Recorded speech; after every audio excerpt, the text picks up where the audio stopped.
இவர்களை நீங்கள் பார்த்து கொண்டு இருப்பது உங்கள் கௌசிகா ரிவ்யூ. சரி வாங்க வீடியோக்குள்ள போய் என்ன நடக்க போகுது அப்படின்னு சொல்லிட்டு பாத்தீங்களா, நம்ம அரவிந்த் வருவாருன்னு சொன்னா வந்தாரா, மாஸ்க் காட்டினாரா அப்படின்ற மாதிரி தாங்க நடந்துன்னு இருக்கு. கரெக்டா நம்ம விஜய் இருக்கால, நீங்க போய் எதா இருந்தாலும் கோர்ட்ல பாருங்க, உங்க மேல கேஸ் போட்டாச்சு, இனிமே நீங்க ஜெயில தான் இருக்கணும் 2 நாளைக்கு அப்படின்னு சொல்லிட்டு சொல்றாங்க. என்ன சார் சொல்றீங்க, இதெல்லாம் வேணாம் சார், நாங்க தான் பேசிடுவோம் அப்படின்னு சொல்லிட்டு சொன்னல அப்படின்னு சொல்லிட்டு சொல்ல உடனே அதெல்லாம் பேசாதீங்க சார், உங்ககிட்ட தான் செல்வாக்கு அதிகமா இருக்குல்ல, நீங்க போய் எதா இருந்தாலும் கோர்ட்ல பாத்துக்கோங்க, என் டைமை வேஸ்ட் பண்ணாதீங்க, யோ புடிச்சு உள்ள போடியா அப்படின்னு சொல்லிட்டு சொல்ல உடனே நம்ம அரவிந்த் திடீர்னு வராரு. மாஸ்டர் என்ட்ரி கொடுத்து சார் கேஸ் போடாதீங்க அப்படின்னு சொல்லிட்டு சொல்றாரு. நீ யாரியா அப்படின்னு சொல்லிட்டு கேட்க உடனே நம்ம தலைமை அப்படியே சும்மா லெட்டரெல்லாம் எழுதி வாங்கிட்டு சைன் பண்ணி கரெக்டா ஜாமீன் கையெழுத்துல. அது மட்டும் இல்லாம அந்த கான்ஸ்டபிள் இருந்து ஐயா இவர் போய் அடிப்பட்ட நபர்கிட்ட பேசி எல்லாமே அவங்க வாபஸ் ஆகிற மாதிரி பண்ணிட்டு வந்துட்டாரு அப்படின்னு சொல்லிட்டு சொல்றாங்க. ஐயோ விஜய் நல்ல வேலை தப்பிச்சியா, உன்னை வச்சு ஊமை குத்து குத்தலாம் நம்ம தப்பிச்சிட்டியா.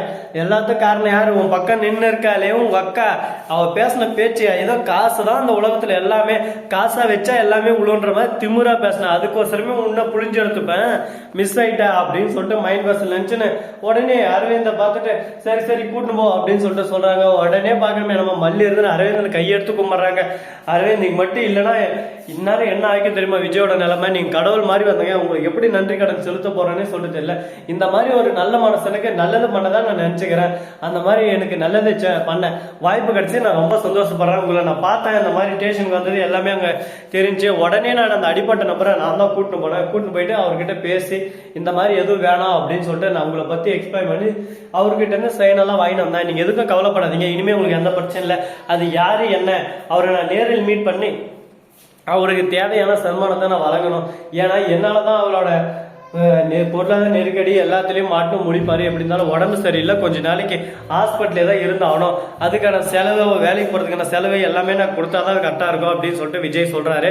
அரவிந்த் அதெல்லாம் வேணாம் விடுங்க அப்படின்னு சொல்ல, இல்ல இல்ல இல்ல அது எல்லாமே நம்ம பண்ணிதான் ஆகணும், ஏன்னா என்னோட தவறால தான் இப்ப ஹாஸ்பிட்டல் படுத்துன்னு இருக்காரு அப்படின்னு சொல்லிட்டு விஜய் சொல்றாரு. இந்த மாதிரி உங்க நல்ல மனசுக்காக தான் ஆண்டவை என்ன அனுப்பிச்சு வச்சு உங்களை வெளியே எடுக்க வச்சா அப்படின்னு சொல்லிட்டு நம்ம அரவிந்த் சொல்றாங்க. சரி ஓகே, அது ஒரு பக்கம் இருக்கட்டும். கரெக்டா விஜய் அங்க போய் பார்த்துட்டு கையில ஒரு 5 லட்சம் கொடுத்துட்டு எந்த ஒரு உதவி வேணும்னாலும் வேலை வேணாலும் இந்த கம்பெனியை தேடிவாங்க அப்படின்னு சொல்லிட்டு நம்ம விஜய் வந்து விசிட்டிங் கார்டு கொடுத்துட்டு வராரு. அடுத்த செகண்ட் என்ன நடக்குதுன்னு சொல்லிட்டு பாத்தீங்கன்னா அரவிந்த் வீட்டுக்கு போயிடுறாரு. நம்ம மல்லி, விஜய், ராஜேஸ்வரி எல்லாமே வீட்டுக்கு வந்து இருக்காங்க. அப்ப ரஞ்சிதும் ராஜேஸ்வரியும் அந்த அரவிந்த் பாத்தியா இன்னும் கனெக்ஷன் தான் இருக்கிறோம், ஏதானும் ஒன்று பண்ணி வந்துட்டோம், இப்ப வேற விஜய் மனசுல ரொம்ப நல்லவன் அப்படின்ற பட்டத்துல போய் நின்று இருப்பான். சே இது எப்படியாலும் நம்ம முடியடிக்கலாம்னு பார்த்தா எதுவுமே கிடைக்க மாட்டேங்குது, இவன் மேல கெட்ட பள்ளி போடுறதுக்கு ஏதானும் ஒண்ணு வந்து தருதல என்னதான் பண்றது ஏதுதான் பண்றதுன்னு சொல்லிட்டு தெரியாம குழப்பத்துல குழம்பி போயிட்டு இருக்காங்க. கொலை பண்றது வராம இருக்குமா தலைவா, கொலை பண்றது வாழ்க்கையில வந்துட்டு தான் இருக்கு, ஏன்னா குழப்பம் தான் வாழ்க்கையை உருவாக்குறது, அப்படிப்பட்ட குழப்பத்துக்கு நடுவில் மாட்டேங்க முழிக்கிறதா நம்மளோட வேலையா இருக்கிறது.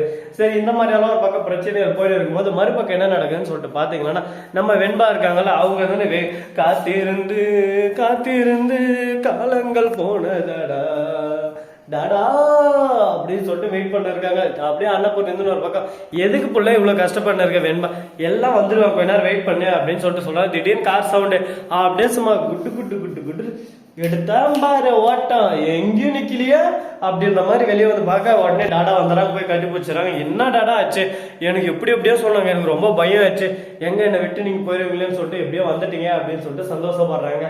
உடனே அடுத்த செகண்ட் அடுத்த நாள் இன்னும் ஆர்வம் தர்ற மாதிரி சந்தோஷம் தர்ற மாதிரி ஒரு விஷயம் நடக்குதுங்க. என்னடா விஷயம் அப்படின்னு சொல்லிட்டு பாத்தீங்கன்னா கேஸ் ஒண்ணுச்சுடா, கனடா போற விசா வந்து கேன்சல் ஆகிட்டு இருக்கோம், இப்போ வந்து கனடா விசா வந்துருச்சுங்க. கரெக்டா நம்ம விஜய் நாளைக்கு பிளைட்ல புஷ்ன்னு கனடா போக போறாரு. அங்க போயிட்டு அவரோட கம்பெனியோட growth மேலும் மேலும் மேம்படுத்த போறாரு.